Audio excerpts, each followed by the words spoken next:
Assalamualaikum warahmatullahi wabarakatuh. Salam sejahtera untuk kita semua. Rahayu. Selamat datang di channel Manunggaling Kawula Gusti. Perkenalkan Seifan. Pada konten kali ini, kita akan membahas hal yang berbeda dari sebelumnya. Kali ini kita akan membahas mengenai Al-Hikam.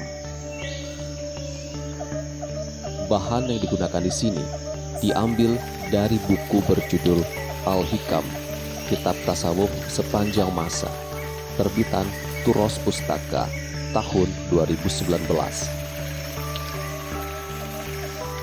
Cara pembahasan akan seperti ini.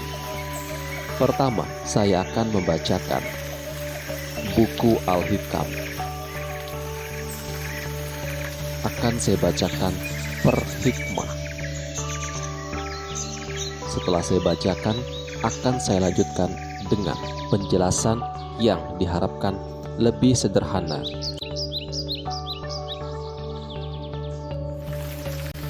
Penjelasan ini diharapkan lebih memudahkan teman-teman semua dalam memahami Al-Hikam. Baiklah, sebelum memulainya, kita baca basmalah terlebih dahulu. Bismillahirrahmanirrahim. Al-Hikam, hikmah ke-1. Sikap orang arif ketika khilaf. Di antara tanda sikap mengandalkan amal ialah berkurangnya harap kepada Allah tatkala khilaf. Berikut ini akan dibacakan ulasan dari Syekh Abdullah Asy-Syarqawi. Amal yang dimaksud di sini ialah amal ibadah seperti sholat dan zikir. Ada dua kelompok orang yang mengandalkan amal mereka atau menggantungkan keselamatan diri mereka pada amal ibadah, bukan pada Allah secara murni. Mereka itu adalah para abid atau orang yang tekun beribadah, dan para murid, orang yang menghendaki kedekatan dengan Allah. Golongan pertama atau abid menganggap amal ibadah sebagai satu-satunya sarana untuk meraih surga dan menghindari siksa Allah. Sementara itu, golongan kedua atau murid menganggap amal ibadah sebagai satu-satunya cara yang bisa mendekatkan diri mereka kepada Allah, menyingkap tirai penghalang hati, membersihkan keadaan batin, mendalami hakikat ilahiyah atau mukasyafah, dan mengetahui berbagai rahasia ketuhanan lainnya.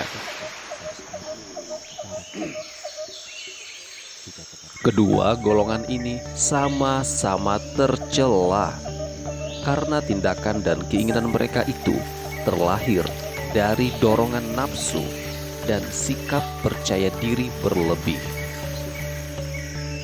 Mereka menganggap amal ibadah sebagai perbuatan diri mereka sendiri dan yakin bahwa amal ibadah itu pasti akan membuahkan hasil yang mereka inginkan. Berbeda halnya dengan orang yang mengenal Tuhan dengan baik atau golongan arif. Mereka tidak bergantung sedikit pun pada amal ibadah yang mereka lakukan. Menurut mereka, pelaku hakiki dari semua amal ibadah itu ialah Allah Subhanahu wa Ta'ala semata. Sedangkan mereka hanyalah objek penampakan dari semua tindakan dan ketentuan Allah Subhanahu wa Ta'ala. Dalam hikmah di atas, Ibnu Athaillah menyebut salah satu tanda orang-orang yang menggantungkan keselamatan diri mereka pada amal ibadah yang mereka lakukan, bukan pada Allah secara murni. Tujuannya, supaya setiap hamba bisa mengenali siapa dirinya dan termasuk golongan mana ia. Apabila di saat melakukan maksiat dan dosa, ia kehilangan harapan pada Allah yang Maha Rahmat, yang akan memasukkannya ke surga, menyelamatkannya dari azab, dan mewujudkan semua keinginannya, ia dianggap termasuk golongan abid atau murid. Namun, apabila merasa dirinya nihil dan tak berdaya, ia termasuk golongan arif. Jika melakukan kesalahan atau maksiat dan lalai, seseorang yang termasuk golongan arif akan melihat perbuatannya itu sebagai ketetapan dan takdir Allah atas dirinya. Demikian pula saat melakukan ketaatan atau mengalami musyahadah, yang berarti merasa melihat Tuhan. Golongan arif tidak memandang bahwa segala daya dan upayanya lah yang melakukan ketaatan dan kebajikan itu. Baginya, tak ada beda saat benar ataupun salah, saat taat maupun khilaf, karena ia telah tenggelam dalam lautan tauhid. Rasa takut dan harapnya dalam kondisi tetap dan seimbang. Maksiat tak pernah mengurangi rasa takutnya kepada Allah, dan ketaatan pun tidak menambah rasa harapnya kepadanya. Maka dari itu, siapa yang tidak mendapati tanda seperti ini dalam dirinya, hendaknya ia berusaha mencapai makom atau kedudukan arif dengan banyak melakukan olah batin atau riyadhah dan wirid. Melalui hikmah di atas, Ibnu Athaillah ingin mendorong para salik atau peniti jalan menuju Allah agar menghindari sikap bergantung pada sesuatu selain Allah, termasuk bergantung pada amal ibadah. Demikian ulasan Syekh Abdullah Asy-Syarqawi atas Al-Hikam Hikmah ke-1. Selanjutnya akan diberikan penjelasan yang mudah-mudahan dapat lebih sederhana. Baiklah, kita mulai. Dijelaskan bahwa orang yang menggantungkan kepada amal ibadah dianggap telah menggunakan nafsunya dan juga perbuatan diri berlebih. Apa maksudnya? Tentu kita bertanya-tanya, bukankah jika kita beribadah dengan baik, maka akan mendapatkan pahala, lalu kita bisa masuk ke dalam surga? Tapi teman-teman semua, hal ini adalah pemikiran yang sangat amat berbahaya, karena mengandung sebuah kesyirikan yang tersembunyi. Mari kita buka kesyirikan semacam apakah itu. Pertama, kita harus menyadari siapakah pemilik surga. Pemilik surga adalah Allah Subhanahu wa Ta'ala. Beliaulah pemilik surga sejati, bukan kita. Untuk lebih memahaminya, mari kita ambil contoh yang terhubung dengan keseharian kita. Teman-teman ada yang pernah masuk tol atau beli tiket untuk naik pesawat, beli tiket untuk naik kereta? Baiklah, semoga tidak terlalu asing beli tiket untuk naik kereta. Kita tentu berpikir seperti ini. Apabila kita mau naik kereta, kita perlu membeli tiket supaya kita bisa naik. Sehingga kita menggantungkan diri kepada tiket itu. Dalam pikiran kita, selama memiliki tiket, kita pasti akan bisa naik kereta api atau pesawat terbang. Namun, kita lanjutkan lagi. Apakah ketika telah memiliki tiket, kita dipastikan bisa naik pesawat terbang? Bagaimana jika di tengah perjalanan ada hal yang menghalangi? Tiba-tiba petugas bandara melarang kita naik pesawat dikarenakan beberapa sebab tertentu. Misalnya, kita belum vaksin. Padahal kita telah beli tiket. Itu artinya tiket itu bukan hal utama yang membuat kita bisa masuk ke dalam pesawat terbang dan terbang di dalam alat luar biasa itu. Lalu kita pikirkan kondisi yang lain. Mungkinkah ada orang yang tidak memiliki tiket lalu bisa naik pesawat terbang? Tentu saja ada hal seperti itu. Misalnya, ada sebuah bencana yang besar yang menimpa suatu daerah dan mereka perlu evakuasi. Orang yang dievakuasi tidak perlu punya tiket untuk bisa naik pesawat terbang. Jika evakuasinya menggunakan pesawat terbang, kenapa? Karena orang itu telah diizinkan oleh pemilik pesawat untuk naik, atau paling tidak diizinkan oleh orang yang memiliki kekuasaan atas pesawat tersebut untuk naik ke dalam pesawat. Jadi, yang membuat kita bisa naik ke dalam pesawat adalah izin dari pemilik pesawat. Pemilik pesawat berkata seperti ini kepada kita, "Jika kalian ingin naik pesawat, maka belilah tiket." Tapi kita harus sadar bahwa tiket itu tidak menjamin kita bisa masuk. Yang menjamin kita bisa masuk adalah peraturan sang pemilik pesawat dan kehendak pribadi pemilik pesawat. Sama halnya dengan masuk surga. Tiket itu sama halnya dengan amal ibadah. Pesawat sama halnya dengan surga. Kita boleh saja punya tiket terbaik untuk masuk surga. Tapi jika sang pemilik surga tidak mengizinkan kita masuk, bisakah kita menggunakan tiket itu untuk masuk? Bisakah kita menggunakan amal ibadah itu untuk masuk surga? Tentu saja tidak. Itu artinya amal ibadah bukanlah yang membuat kita bisa masuk ke dalam surga. Yang membuat kita bisa masuk ke dalam surga adalah sang pemilik surga, izin dari Allah. Di sisi lain, dengan kita menganggap bahwa kita perlu amal untuk bisa masuk surga, itu artinya kita bukanlah pemilik surga. Pemilik surga adalah Allah. Sedari awal kita harus menyadari itu. Kita bukanlah pemilik surga. Jadi kita tidak bisa mengandalkan amal. Ketika kita mengandalkan amal untuk masuk surga dan menganggap amal inilah yang membuat kita masuk surga, itu artinya kita menganggap amal lebih berkuasa daripada Allah.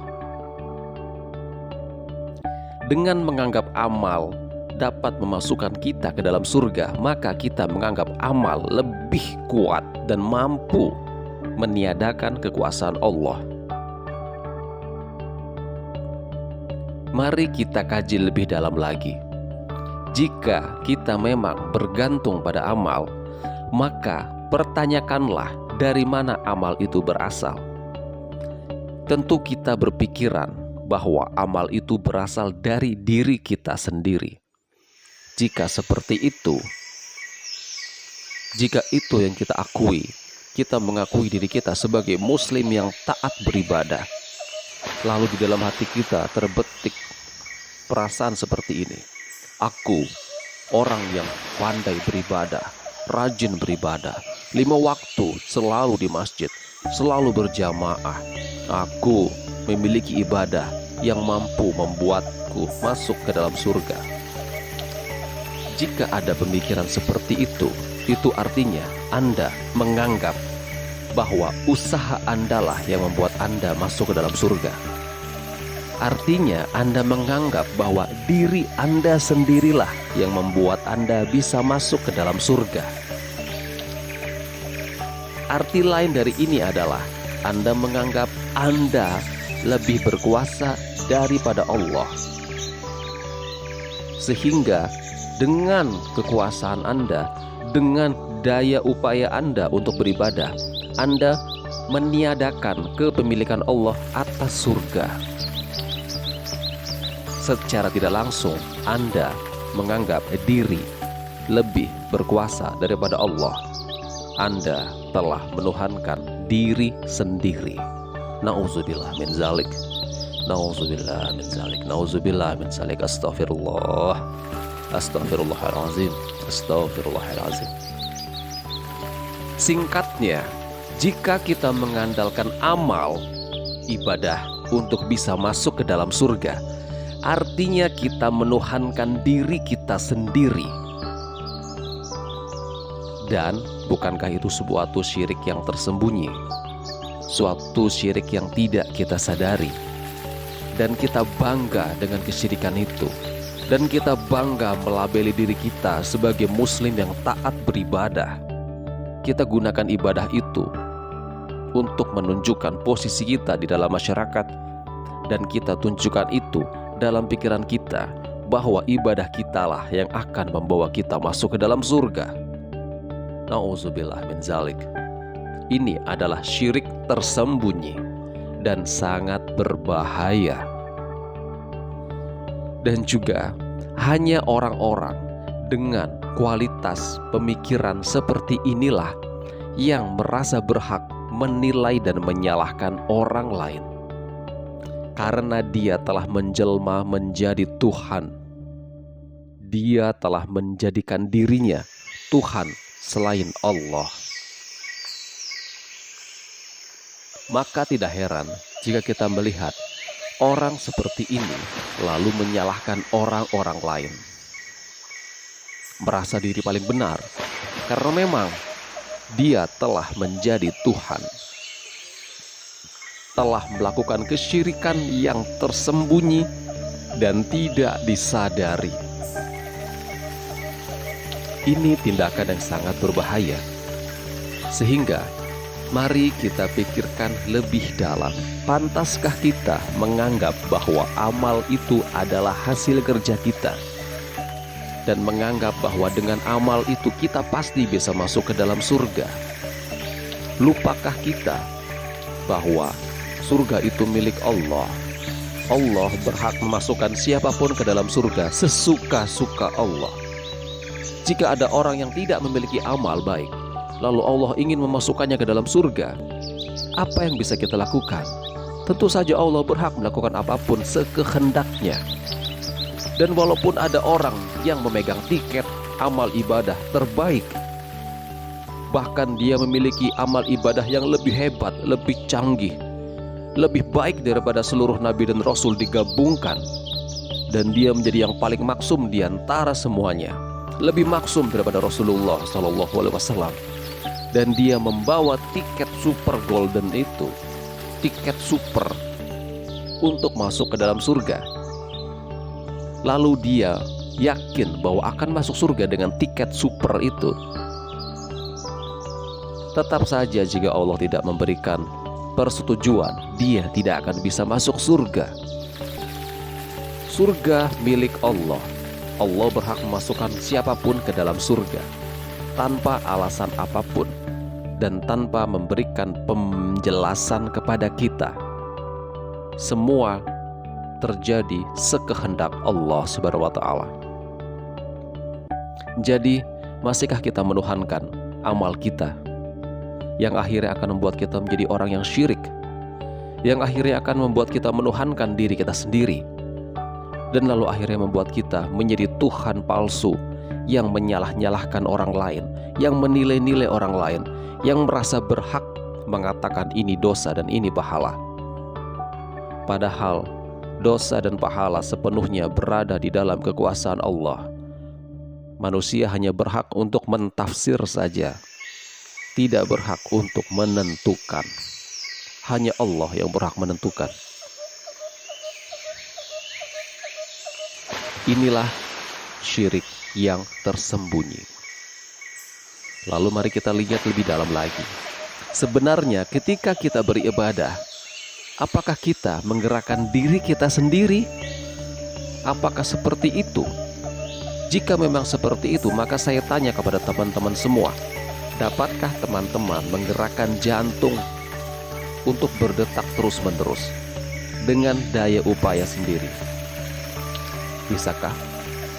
Bisakah teman-teman mengendalikan sistem pencernaan di dalam diri?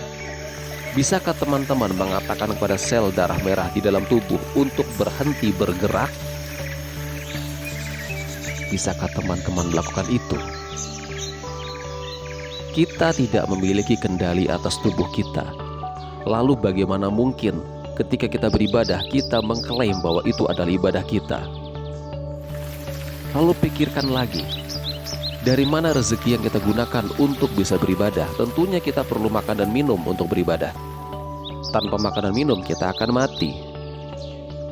Kita perlu tempat untuk beribadah. Siapakah yang memberikan kita rezeki untuk membeli sajadah, untuk membangun masjid, untuk membeli baju yang kita pakai untuk beribadah? Dari mana rezeki itu berasal kalau bukan dari Allah? Segala sesuatu yang kita gunakan untuk beribadah adalah dari Allah. Segalanya, bahkan tubuh kita, nafas kita, seluruh gerak tubuh kita, itu semua di dalam kendali Allah Subhanahu wa ta'ala. Lalu bagaimana mungkin kita bisa merasa bahwa ibadah itu adalah hasil dari kerja keras kita sendiri? Lalu dengan itu kita merasa sebagai umat Islam yang sangat taat. Bukankah itu hal yang tidak masuk akal? Dan kemudian pertanyaan lanjutan adalah, apakah mungkin akan terjadi sesuatu di luar kehendak Allah? Jika kita beribadah dengan baik, maka itu adalah kehendak Allah. Kita tidak mungkin bisa bertindak di luar kehendak Allah. Setiap zikir yang kita ucapkan, setiap ayat yang kita baca, setiap sujud yang kita lakukan, itu atas izin Allah, terjadi sesuai dengan kehendak Allah. Kita digerakkan oleh Allah. Jika segalanya berasal dari Allah, gerak kita diatur oleh Allah, semuanya dari Allah, lalu apa dasar kita berhak meminta pahala? Apa dasar kita berhak untuk meminta ganjaran, bayaran atas ibadah yang kita rasa telah kita lakukan, padahal sejatinya bukan kita yang melakukan ibadah itu? Di mana peran kita dalam melakukan ibadah? Di mana peran itu? Adakah yang bisa menunjukkan di mana peran kita ketika kita beribadah? Ketika kita memikirkan ayat untuk kita baca di dalam sholat, apakah kita yang menggerakkan sel-sel otak untuk kemudian menampilkan hafalan di dalam kepala kita? Apakah kita yang melakukan itu? Kalau iya, bagaimana caranya Anda menggerakkan sel di dalam otak Anda? Tahukah Anda caranya? Jika Anda tidak tahu, dan pastinya memang tidak tahu, maka itu adalah sesuai dengan kehendak Allah. Allah yang menggerakkannya. Lalu di mana peran kita dalam ibadah? Di mana? Allah adalah Sang Maha Dalang dan kita adalah wayang. Kita digerakkan oleh Allah. Jadi seluruh amal yang kita lakukan itu sesuai dengan kehendak Allah. Dan seluruh dosa yang kita lakukan sesuai dengan ketetapan Allah. Kita harus pasrah. Kita harus pasrah. Jika memang Allah ingin kita masuk ke dalam surga, kita harus pasrah. Jika Allah ingin kita masuk ke dalam neraka, maka apa yang bisa kita lakukan untuk menentangnya? Kita harus pasrah dan menerima itu. Namun kita kan tidak tahu Allah akan masukkan kita kemana. Yang penting kita berusaha semaksimal mungkin. Namun jangan sampai kita menjadikan daya upaya kita sebagai pegangan untuk memastikan kita masuk ke dalam surga. Itu hal yang salah dan hal yang berbahaya, karena itu merupakan syirik yang tersembunyi dan menjadikan kita sebagai Tuhan palsu, membuat kita menyembah diri kita sendiri, menyembah amal kita sendiri. seakan-akan kita menyembah Allah, padahal kita menyembah diri kita sendiri. Nauzubillahi min zalik. Itulah hal yang berbahaya. Hal ini tidak akan dialami oleh orang yang telah masuk golongan arif. Golongan arif akan paham bahwa seluruh ibadah yang dilakukannya adalah digerakkan Allah Subhanahu wa taala. Dan seluruh kesalahan yang dilakukannya memang telah menjadi ketetapan Allah. Dan jika Allah ingin kita masuk ke dalam neraka, maka tidak ada yang bisa kita lakukan untuk mencegahnya. Dan jika Allah ingin memasukkan kita ke dalam surga, tidak ada hal yang bisa kita lakukan. Semua terserah Allah. Inilah makom arif. Bagi orang yang belum masuk ke dalam makom ini, maka disarankan oleh Syekh Abdullah Asy-Syarqawi untuk banyak melakukan olah batin, riyadhah, wirid. Dan jika boleh saya menambahkan, tafakkur. Mengingat Allah dalam kondisi duduk, berbaring, dan berdiri. Melihat ciptaan Allah. Melihat keajaiban ciptaan Allah. Pernahkah kita terpikir betapa ajaibnya pohon yang ada di sekitar kita? Sel-sel di dalam pohon itu bergerak sedemikian rupa dalam satu kesatuan yang sangat teratur. Sungguh indah. Daun-daunnya berbentuk sangat berbeda-beda dari satu pohon dengan pohon lain. Itu semua adalah wujud kebesaran Allah. Itulah tafakkur. Mengingat kebesaran Allah, mengenal Allah lewat ciptaannya. Itulah golongan arif. Semoga kita semua bisa masuk ke dalam golongan arif ini. Semoga kita semua bisa. Insya Allah, jika Allah berkehendak. Baik, sekian yang bisa saya tambahkan sebagai penjelasan. Semoga lebih memberikan pemahaman yang lebih baik, karena telah disertai dengan contoh-contoh yang lebih sederhana.